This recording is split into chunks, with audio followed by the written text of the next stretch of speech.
Dr. Berg here. Today we're going to talk about the top superfoods for your heart. One really simple way to figure this out is just to look at what mainstream medicine is telling you to do for the heart and go in the exact opposite direction, and you're going to be super successful because they'll tell you to make sure you lower your saturated fat or your cholesterol or your sodium content and have more fiber.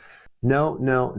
You don't want to do that. That's not going to help you. Now, when we talk about superfoods, and yes, I'm guilty. I used to recommend a lot of these and I have videos on it.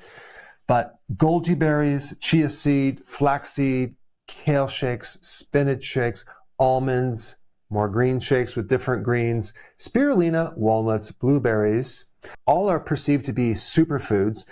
But if you consume these foods, you're going to feel bloated. You're not going to actually have a lot of energy. It is absolutely true that they have a lot of antioxidants, but they don't have a lot of the other key nutrients that we need that are essential. And the big one I'm talking about is protein, amino acids. Unless you get enough protein, you're not going to feel really good. I mean, just do an experiment. Go ahead and start living on these foods and see how you feel. You're going to feel very, very weak and very, very tired. So these are not the superfoods that we're going to recommend. Instead, we need to eat foods that are nutrient dense, that have the active form of vitamin A, heme iron, B12, DHA, and EPA reduce inflammation. These are called omega-3. Walnuts and flaxseed have the precursor to DHA, and EPA is a fat called ALA, and the conversion's not too great. And none of these right here have high quality, complete protein, and they don't have high levels of zinc. So now let's get into what foods you should be consuming that are considered a superfood for the heart. Number one, red meat. The exact food that they tell you to avoid for a heart problem. You're going to feel so good when you start to increase more high quality red meat. I'm talking about grass-fed meat. You can get red meat from lamb as well and other animals. The big thing that red meat has is the super high quality amino acids. That really supports the mitochondria in the heart muscle itself. Red meat is very high in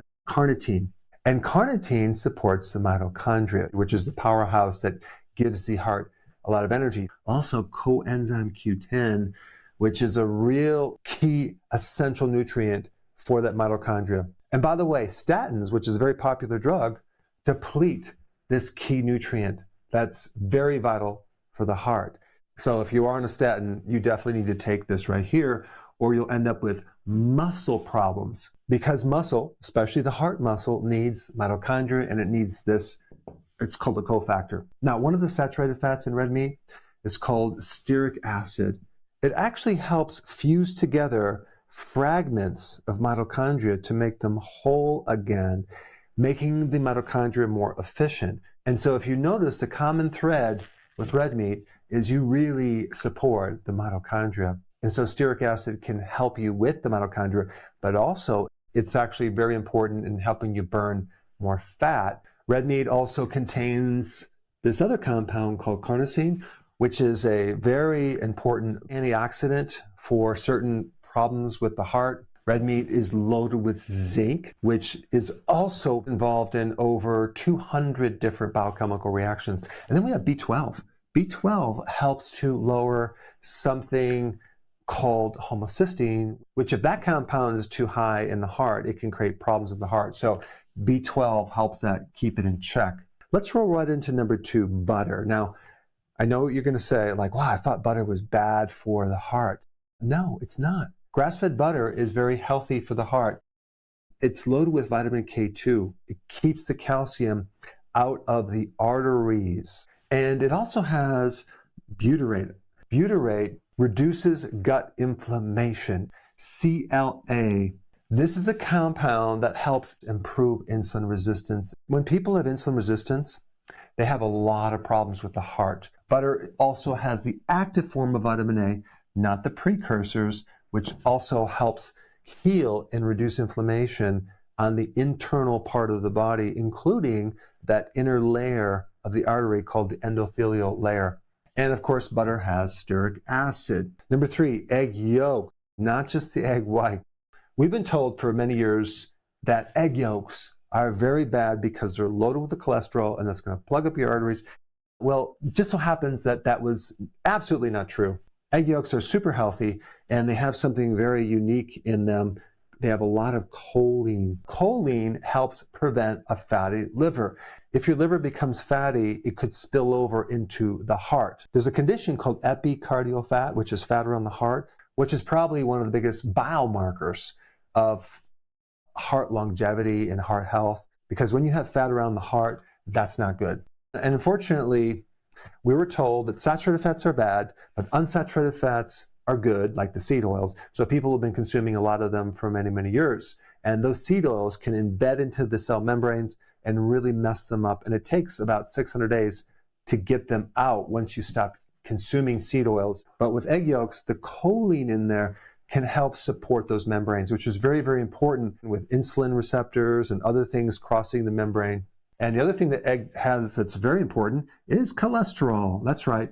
Cholesterol is the building block to make bile salts. Your gallbladder is the main route for excess cholesterol. So if your liver has too much cholesterol, you need this bile to get rid of the excess cholesterol. But bile is made from cholesterol. Also, vitamin D from the sun interacts with cholesterol just underneath your skin to make vitamin D. So we need cholesterol for bile, vitamin D, and you need cholesterol to make certain hormones. Also, egg yolks are loaded with vitamin K2 to keep the calcium out of the arteries.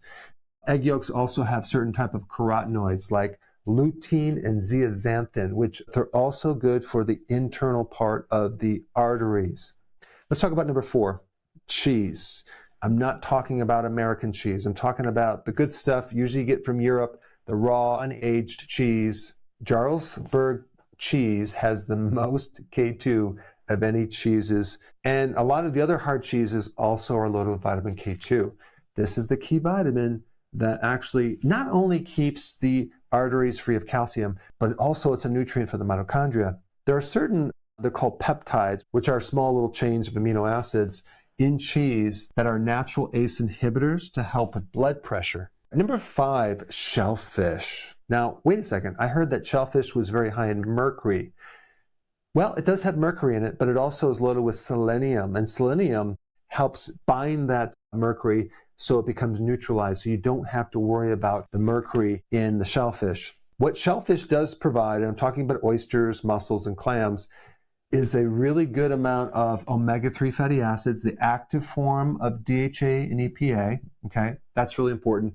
But the other thing is the trace minerals are off the charts. And unfortunately, our foods are depleted of trace minerals because their soils are depleted of trace minerals. And so the production of protein, like your hair, nails, skin, the ability to detoxify your body, the ability to make energy all depend on these cofactors, and trace minerals are a really big part of it. Number 6, organ meats. And of course, the liver that I'm recommending is the grass-fed, grass-finished liver, but our ancestors consumed a lot of organ meats. Sometimes even some of the native tribes would give the dogs the meat, and the tribes would eat the organ meats. But I'm not just talking about liver. I'm talking about heart, kidney, brain. These are all things that very few people consume nowadays. I'm going to put a link down below of a company, US Wellness Meats, that has hamburgers with some of these organ meats in them. But I think that would be a great way to hide these organ meats, because some people don't like the taste. Like, I don't like the taste of liver, so I have to have it hidden in different foods.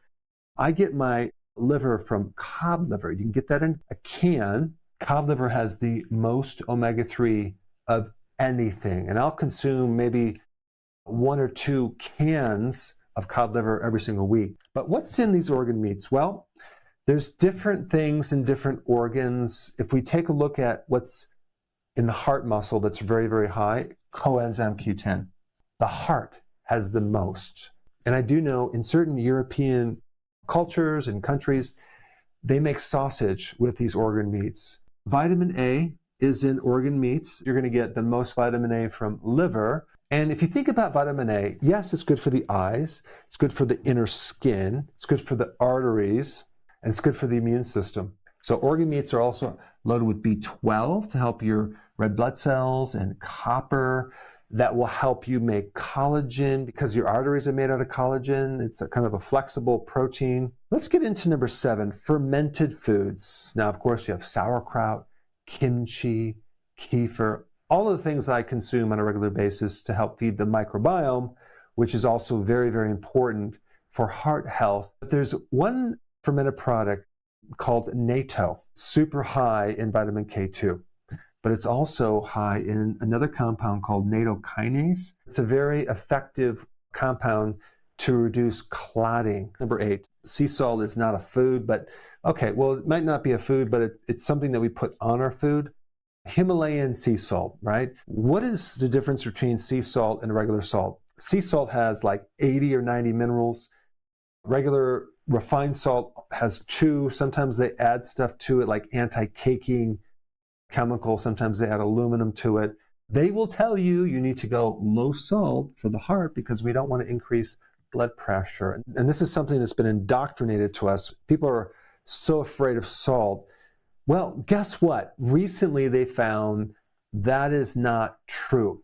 They found that not everyone needs to have a low salt diet. When you go low salt, you now trigger this hormone, it's called renin, that increases the blood pressure from the low salt. Now, I'm not telling you to have like a massive amount of salt. You just need adequate salt because there's certain people that are salt sensitive. If they have too much, they might have high blood pressure, but that usually is from low amounts of potassium, not high amounts of sodium. The point is, when you go too low with your sodium, you can end up with a lot of other additional problems, and one being high blood pressure, okay? Also, the next one being high cortisol. One of the little simple health hacks that I recommend that seems to work really good is to take a little extra salt if you have a problem going to sleep at night, and you're gonna find that you'll sleep a lot better. And so one indication that you're low in salt is, number 1, if you have problems going to sleep or staying asleep. And number 2 is if you crave salt. You want to start adding more salt to your food, not go for the chips. And also, if you're low in salt, it can increase your risk of getting insulin resistance, which is actually the real cause of high blood pressure. Plus, on top of that, you need sodium chloride to increase more chloride to build up hydrochloric acid for stomach acid. And so if you don't have enough stomach acid, you get acid reflux, you get acid indigestion, you get more bloating, and that also could indirectly affect your heart and your sleeping. Number 9, fatty fish. I'm talking about salmon, okay? Wild-caught salmon, omega-3 fatty acids, super important for the heart.